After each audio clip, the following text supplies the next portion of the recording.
Hi everyone and welcome back to Dilli ki Pathshala, and today we are going to learn about a phylum Aske helminthes। तो हमारा ये जो phylum है एस्के helminths, यहाँ पे हम लोग राउंड वॉर्म्स के बारे में पढ़ने वाले हैं और कॉमनली इसको राउंड वॉर्म भी कहते हैं। क्यों कहते हैं? अगर इसका क्रॉस सेक्शन लिया जाए, है ना, अगर इसको काटा जाए तो इसका कुछ इस तरीके से दिखाई देगा बॉडी ऐसा। तो ये क्या प्रूव करता है? अगर इसको भी अगर बीच से सपोज कर आपका पेन है ऐसा काट दिया जाए तो कुछ सर्कुलर एंड दिखाई देगा ना, यहाँ पे कटा हुआ, बस वैसा ही दिखाई दे रहा है। तो इससे क्या प्रूव हो जाता है कि ये इसका बॉडी जो है सर्कुलर है, इसलिए हम इसको क्या कहते हैं? राउंड वॉर्म कहते हैं। राउंड जैसा दिख रहा है बस। अब नेक्स्ट इसके कुछ कैरेक्टरिस्टिक्स की बात कर लेते हैं, क्या क्या इसके बॉडी में होता है, और उससे पहले देख लेते हैं कि क्या कहाँ कहाँ ये हम लोग को देखने मिलेगा। तो ये फ्री लिविंग भी होता है, एक्वेटिक भी होता है। एक्वेटिक मतलब both fresh and marine water दोनों में देखने मिलेगा। टेरेस्ट्रियल होता है यानी लैंड पे भी देखने मिलेगा, और पैरासिटिक भी होता है यानी ये पैरासाइट भी होता है। और इस यूनिक ये है इस फाइलम में कि इससे पहले हम लोग जो पढ़े थे प्लेटी हेलमिंथ्स, वो भी था पैरासाइट था, लेकिन वो प्लांट्स को नहीं ये कर रहा था। बट यहाँ पे हम लोग को ये देखने को मिलेगा प्लांट्स को भी नुकसान पहुँचाएगा। ये जो पैरासाइट है वो बन के प्लांट्स को भी डैमेज करेगा और एनिमल्स को तो ऑब्वियसली करेगा ही करेगा। देन यहाँ पे हम लोग को देखने को मिलेगा organ system level of body organisation and symmetry की बात करें तो यहाँ पे हम लोग को बाईलैटरल सिमेट्री देखने को मिलेगा। बीचों बीच बॉडी इक्वल पार्ट में बट जाएगा। देन ये ट्रिप्लोप्लास्टिक होता है यानी तीनों जर्म लेयर देखने को मिलेगा, ectoderm, mesoderm, endoderm, right. Then pseudocoelomate होता है ये पूरे एनिमल किंगडम का ये एकमात्र ऐसा फाइलम है जहाँ पे हम लोग को स्यूडोसिलोम देखने को मिलता है, और वो है हमारा एस्के हेलमिंथिस। यहाँ पर नेक्स्ट फीचर है इसका एलिमेंट्री कनाल जो होता है कंप्लीट होता है। एलिमेंट्री कनाल कंप्लीट होने का क्या मतलब है कि इसके पास माउथ भी होगा और एनस भी होगा। पूरे एनिमल किंगडम में पहली बार एनस इसी फाइलम में आता है, तो ये चीज़ को याद रखेंगे, ये बहुत ज़्यादा इम्पॉर्टेंट है। एलिमेंट्री कनाल कंप्लीट हो रहा है तो मतलब क्या, अगर इसका ये बॉडी है तो ऊपर वाला एंड माउथ होगा, नीचे वाला एंड जो है वो एनस होगा। ये रहा एलिमेंट्री कनाल, ये रहा इनका बॉडी, समझ गए। वहाँ पे और यहाँ एक और चीज़ हम लोग को एलिमेंट्री कनाल में देखने को मिलेगा जो एनसीईआरटी में भी हाईलाइट करके लिखा हुआ है, मस्कुलर फेरिंग्स। तो क्या है ये मस्कुलर फेरिंग्स? देखना अच्छे से। ये रहा एलिमेंट्री कनाल इनका,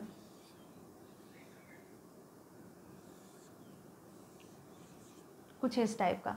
ये जो यहाँ पे फुला हुआ वाला जो तुमको पोर्शन दिख रहा है यही है मस्कुलर फेरिंग्स। और ये क्या करता है, ये जब ऐसे दबेगा ना, जब दबेगा तो ये होस्ट के बॉडी से खाना ऐसे सक कर लेगा, इसलिए यही काम करता है इसका ये मस्कुलर फेरिंग्स, जिसको हम क्या कहते हैं, जिसको हम कहते हैं सकिंग ऑर्गन कहते हैं। ये सकिंग ऑर्गन होता है, ये सक करेगा, ऐसे फुला हुआ रहेगा, पिचकेगा, फटाफट से खाना खींच लेगा होस्ट के इंटेस्टाइन से जहाँ लटका होगा।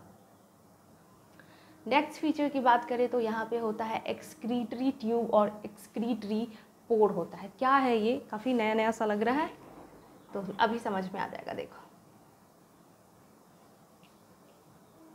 इसका पहले बॉडी बना लेते हैं। सपोज करो, नहीं, पहले एक्सक्रीटरी ट्यूब बना लेते हैं। तो इसका जो एक्सक्रीटरी ट्यूब है वो पेयर में होता है, तो ऐसा होगा,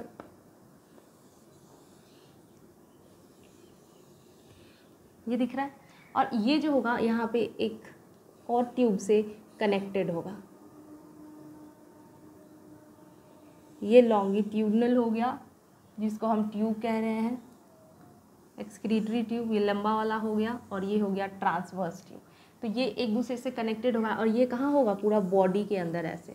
और ये क्या करेगा, बॉडी से जो वेस्ट प्रोडक्ट है वो अपने अंदर ये ट्यूब ले लेगा, और ये ट्यूब ले लेगा, और ये जो ट्रांसवर्स ट्यूब है इसी के बैक साइड में एक ओपनिंग होगा जिसको हम क्या कहेंगे, जिसको हम कहेंगे एक्सक्रीटरी पोर। तो एक्सक्रीटरी पोर समझ गए, यहाँ पे होगा एक्सक्रीटरी पोर, और ये वाला हो गया एक्सक्रीटरी ट्यूब।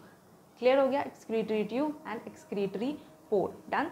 नेक्स्ट है डायोसियस। डायोसियस क्या होता है, यानी मेल और फीमेल जो है वो हम लोग को अलग अलग देखने को मिलेगा। जैसे हम ह्यूमंस में होता है मेल अलग और फीमेल अलग होता है, वैसे ही यहाँ पे मेल और फीमेल अलग अलग देखने को मिलेगा। फॉर एग्जांपल ये रहा स्कैरिस का, देख लेते हैं। ये जो पतला वाला है ये मेल है और ये जो मोटी वाली है ये फीमेल है। तो कहने का ये मतलब है कि इसका जो मेल होता है वो दुबला पतला होता है, देखने में छोटा होता है, यानी सेक्सुअल डायमॉर्फिज्म आपको दिखाई देता है। आप देख के बता सकते हो कि ये मेल है या फीमेल है। तो मेल में कुछ आपको यूनिक चीज़ देखने को मिलेगा। जैसे अगर मेल की बात करें तो मेल होगा आपका स्मॉलर होगा और फीमेल कैसी होगी, लार्जर होगी। फीमेल लार्जर होगी। इसमें कर्व्ड टेल होगा, यहाँ पे देखो इसका जो टेल है कर्व्ड होगा। यहाँ पे फीमेल में यही चीज़ कर्व्ड टेल नहीं होगा।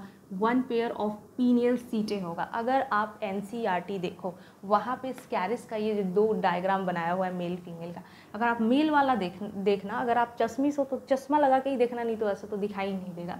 यहाँ पे 2 ऐसे कुछ निकला हुआ दिखाई देगा आपको, ठीक है, 2, और इसी को कहते हैं पीनियल सीटें। ये NCERT के डायग्राम में दिया हुआ है बट इसके बारे में लिखा नहीं है, इसलिए आपको यहाँ पे इस चीज़ को मैं यहाँ पे ऐड कर रही हूँ, जिसको कहते हैं पीनियल सीटें, जो कि किस चीज़ में हेल्प करता है, फॉर कॉप्युलेशन के लिए होता है वो। तो ये चीज़ याद रखेंगे, कॉप्युलेशन के लिए इनके पास मेल में 1 पेयर पीनियल सीटें होता है और इनका जो टेल होता है वो कर्व्ड होता है, देखो यहाँ पे मुड़ा हुआ है। लेकिन यही चीज़ फीमेल में आपको ये सब देखने नहीं मिलेगा। डन। नेक्स्ट क्या था फीचर, फर्टिलाइजेशन है वो इंटरनल हो रहा है। ओके, यहाँ पे कॉपुलेटरी ऑर्गन है तो फर्टिलाइजेशन इंटरनल होगा, तो उसमें कोई खराब मानने वाली बात नहीं है, ये हो सकता है। डेवलपमेंट की बात करें तो डायरेक्ट भी हो सकता है और इनडायरेक्ट भी हो सकता है। इनडायरेक्ट होगा तो क्या कहने का मतलब है, यानी यहाँ पे लार्वा हम लोग को देखने को मिलेगा, वो उसको हम लोग क्या कहेंगे, इनडायरेक्ट कहेंगे।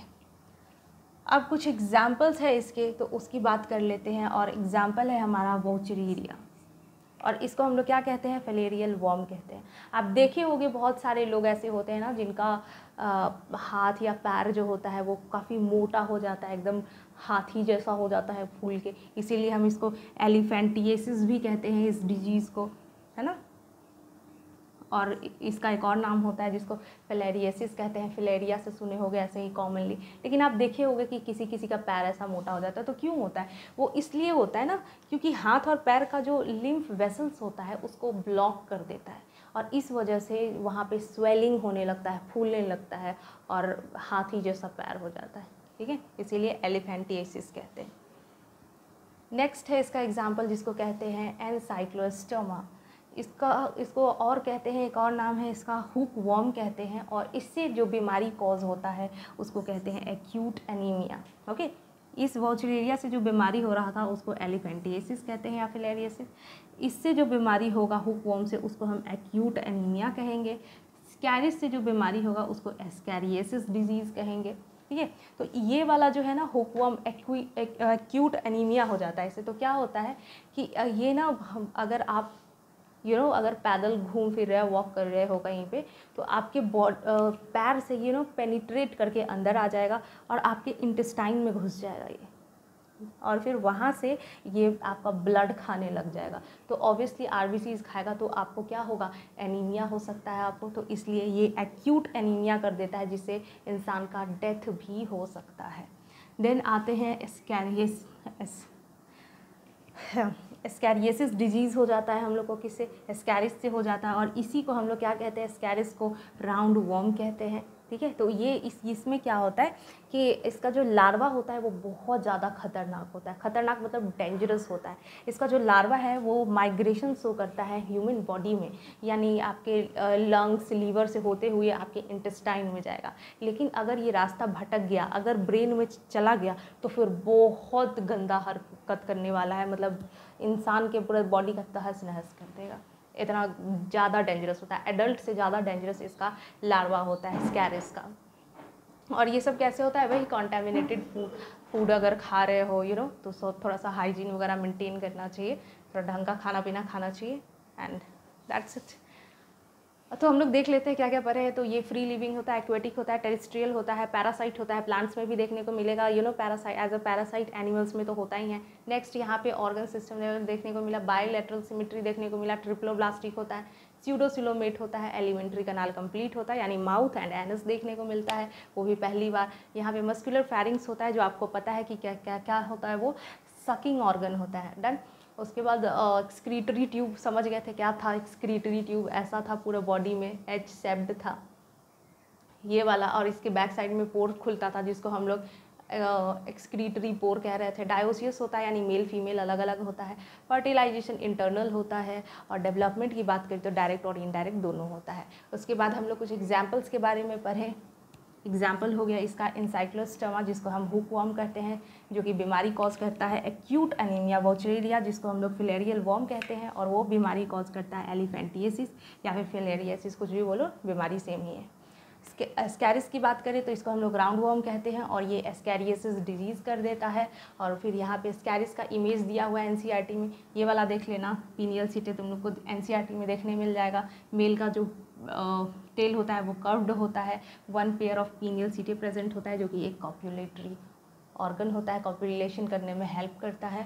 That's it. फीमेल जो है वो कैसी होगी, लार्जर होगी, तो हम लोग सेक्सुअल डायमॉर्फिज्म भी यहाँ पे देखने मिलता है। एंड डन हो गया हमारा पूरा का पूरा Aschelminthes. So take care, bye bye.